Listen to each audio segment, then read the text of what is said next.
పట్టింపులా సరే రాష్ట్రం వేసుకుంటారు అది నాకు వచ్చే వ్యక్తిగా మనం ఆడితే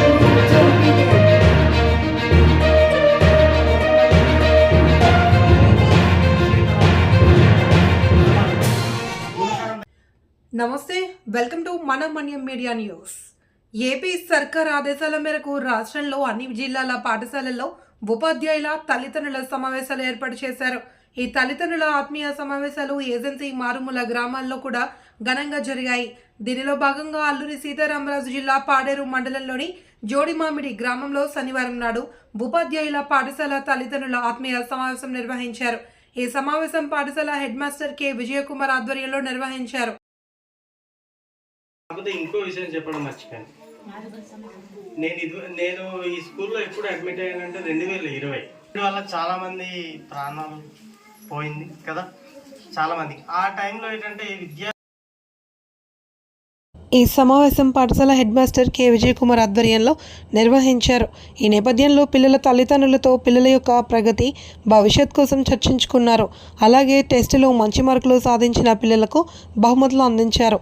అలాగే ఉపాధ్యాయుల చేతుల మీదుగా పిల్లలకు ప్రోగ్రెస్ కార్డులు అందజేశారు.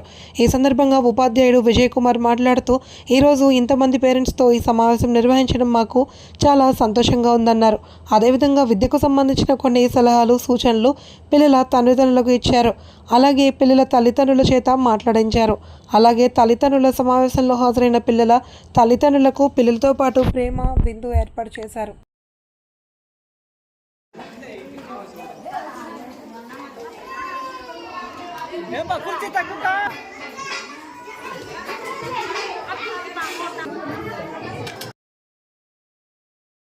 నా పేరు బత్తిరి విజయకుమార్ రెడ్డి. నేను గిరిజన సంక్షేమ పాఠశాల ప్రాథమిక పాఠశాల జోడిమామిడిలో ఉపాధ్యాయుడిని. ప్రతి సంవత్సరం కూడా అంటే ప్రతి నెల కూడా స్కూల్ యొక్క ప్రగతిని చర్చించుకోవడానికి తల్లిదండ్రుల సమావేశం అనేది ఏర్పాటు చేస్తూ ఉంటాం. ఆ సమావేశంలో విద్యార్థుల యొక్క ప్రగతిని, స్కూల్ యొక్క పాఠశాల యొక్క ప్రగతిని చర్చించుకుంటూ ఉంటాం. అందులో భాగంగానే ఈ నెల కూడా ప్రభుత్వ ఆదేశాల మేరకు డిసెంబర్ 7వ తారీఖున అనగా ఈరోజు శనివారం నాడు ప్రభుత్వ ఆదేశాల మేరకు తల్లిదండ్రులు ఉపాధ్యాయుల ఆత్మీయ సమావేశాన్ని మా పాఠశాల జోడుమామిడి ప్రాథమిక పాఠశాలలో నిర్వహించడం జరిగింది.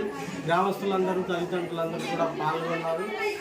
తర్వాత ఈ యొక్క ఆత్మీయ సమావేశంలో విద్యార్థుల యొక్క హోలిస్టిక్ ప్రోగ్రెస్ కార్డ్స్ని వాళ్ళకి, విద్యార్థులకి అలాగే విద్యార్థుల తల్లిదండ్రులకి పంపిణీ చేయడం జరిగింది. హోలిస్టిక్ ప్రోగ్రెస్ కార్డులో విద్యార్థి యొక్క సమగ్ర సమాచారం, అలాగే ఆ విద్యార్థి యొక్క ప్రగతిని, డెవలప్మెంట్ని మొత్తాన్ని కూడా పొందుపరచడం జరిగింది. ఆ సమాచారాన్ని బట్టి ఆ విద్యార్థి ఎందులో వెనుకబడి ఉన్నాడు, ఎందులో వాడికి ఇంకా తర్బీదునివ్వాలి అనే విషయాన్ని మనకు తెలుస్తుంది. కాబట్టి దాన్ని ఆధారంగా చేసుకొని విద్యార్థుల యొక్క ప్రగతిని మనం అంచనా వేయాలి. కూడా నా నమస్కారము. ఇక్కడ ఉన్న తల్లిదండ్రులకి అందరికీ నా నమస్కారము. మరి ఇది నాన్న పేరెంట్స్ మీటింగ్ అని మన ఉపాధ్యాయులు ఏర్పాటు చేశారు. అది మన కోసమే, మన పిల్లల భవిష్యత్తు కోసమే సార్ ప్రతి నెల చేయాలి. కానీ మీరేమో అదే మీటింగ్ అంటే ప్రతి నెల పెడుతున్నారేంటి అనుకుంటారేమో, కానీ మన గురించే సార్ కూడా పెడతారు. కాబట్టి ఇంకా మనము వచ్చే నెల కూడా ప్రతి నెల కూడా ఇలా పెట్టుకోవడానికి అనేసి జరగాలని నేనైతే కోరుకుంటున్నాను. పిల్లల తల్లిదండ్రులకు టీచర్ని లోబడాలి. ఈ రెండు తెలుసుకుంటే మాత్రం విద్యలో తప్పనిసరి వస్తుందని నాకు తెలుసు. ఫస్ట్ మన యొక్క పిల్లల్ని టీచర్ దగ్గర వెళ్ళి టీచర్కి లోబడాలి. టీచర్ వచ్చినప్పుడు టీచర్ ఏమైతే చెప్తాడో అది నేర్చుకొని లోబడి వారమై ఉండాలి. లోబడితేనే విద్య కూడా నేర్చుకోగలమని మన యొక్క పిల్లల్ని మన యొక్క తల్లిదండ్రులుగా మనం చెప్పాలి. నేను చూస్తూ ఉంటాను, చాలా ఈ స్కూల్కి వస్తుంటాను, అలర్ట్ చేస్తుంటాను. మన మన్యం వార్తా విశేషాలను వీక్షించేందుకు మన మన్యం న్యూస్ యూట్యూబ్ ఛానల్ని సబ్స్క్రైబ్ చేసుకోండి. అలాగే మీ ఫ్రెండ్స్ అండ్ ఫ్యామిలీ మెంబర్స్కి షేర్ చేయండి. అలాగే లైక్ చేయండి, కామెంట్ చేయండి. మా అప్డేట్స్ ఎప్పటికప్పుడు మీ మొబైల్ ఫోన్లో నోటిఫికేషన్ రూపంలో కావాలంటే పక్కనే ఉన్న బెల్ ఐకాన్ మీద క్లిక్ చేయండి. Thank you for watching.